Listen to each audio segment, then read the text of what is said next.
Desterrar la corrupción ha sido parte central del discurso del presidente López Obrador. El 1 de diciembre de 2018 anunció el fin de esta, así como del influyentismo, el amiguismo, el nepotismo.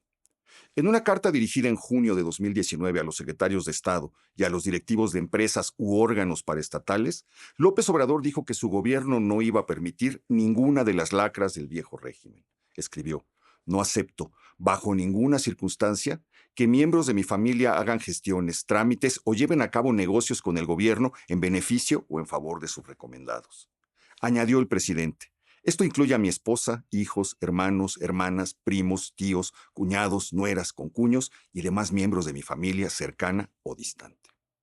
AMLO le recomendó a sus funcionarios no contestarle siquiera el teléfono a sus familiares. Nada de nada, escribió. Pero resultó todo de todo.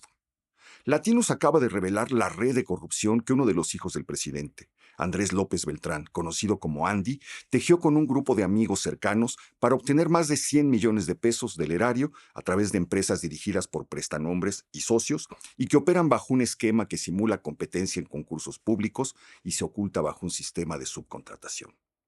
Los amigos de Andy hallaron una mina de oro en el aeropuerto de Texcoco que el presidente López Obrador canceló argumentando que había corrupción. Dicha corrupción no se ha probado. Lo que el reportaje de Latinos prueba es que la corrupción comenzó en realidad tras la cancelación del aeropuerto, cuando los amigos de Andy se agenciaron la gerencia de proyectos del llamado Parque Ecológico Lago de Texcoco a cargo de Conagua.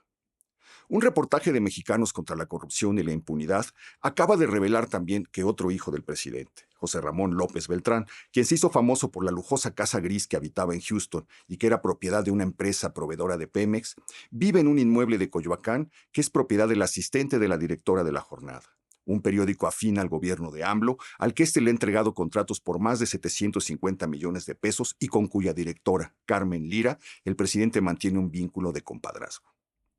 Poco después de anunciar el fin de la corrupción, el amiguismo, el nepotismo y el influyentismo, todas esas lacras del régimen anterior, el gobierno de López Obrador le entregó a un amigo de Andy, Alejandro Castro Jiménez Labora, la construcción del parque lineal conocido como Malecón de Villahermosa, una obra que ha costado nada menos que 3.200 millones de pesos. Alejandro Castro Jiménez Labora, por cierto, forma parte del círculo de amigos que obtuvo los jugosos contratos del Parque Ecológico Lago de Texcoco. A fines del año pasado, Mexicanos contra la Corrupción y la Impunidad descubrió que 4 primos de Andy y de José Ramón formaban parte de la nómina federal. Rodrigo Beltrán Campero fue nombrado director de área en la SEP. A su hermano Fernando Beltrán Campero le dieron trabajo en una delegación del IMSS. A otra prima, Telma Beltrán, la nombraron coordinadora de giras de la Secretaría del Bienestar con un sueldo de más de 100,000 pesos mensuales. Una prima más, Marta Alicia Magdaleno, primero fue asesora del área jurídica de Pemex y más tarde fue nombrada abogada de la Comisión Federal de Electricidad bajo las órdenes directas de Manuel Bartlett. Todos estos nombramientos se hicieron tras la llegada de Andrés Manuel López Obrador al poder y tras las promesas reiteradas de acabar para siempre con la corrupción, el amiguismo, el nepotismo y el influyentismo. Nada de esto ocurrió. Por el contrario, la familia presidencial se ha visto envuelta en una multitud de escándalos por recibir favores, contratos, crédito, dinero. ¿Quién no recuerda el caso de Pío López Obrador recibiendo de manos de un consultor del gobierno de Chiapas, David León, una aportación en efectivo que nunca fue reportada y que nunca fue transparentada y que por lo tanto era ilegal? ¿Quién no recuerda los contratos por 365 millones de pesos que Felipa Obrador, prima de AMLO, recibió de Pemex? O los fajos de billetes que David León entregó también a Martín Jesús López Obrador, otro de los hermanos del presidente.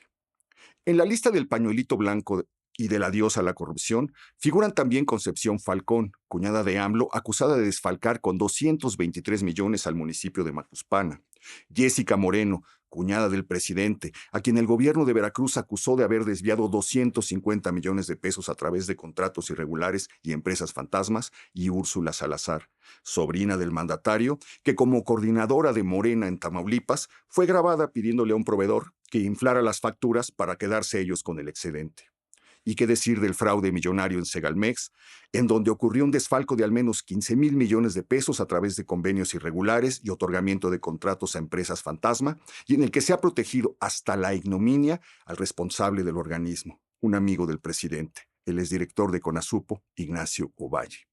Falta poco más de un año para que termine el gobierno de AMLO y el supuesto combate a la corrupción, el amiguismo, el nepotismo y el influyentismo ya es uno de sus grandes fracasos. Lo peor es que este fracaso ha comenzado en su propia casa.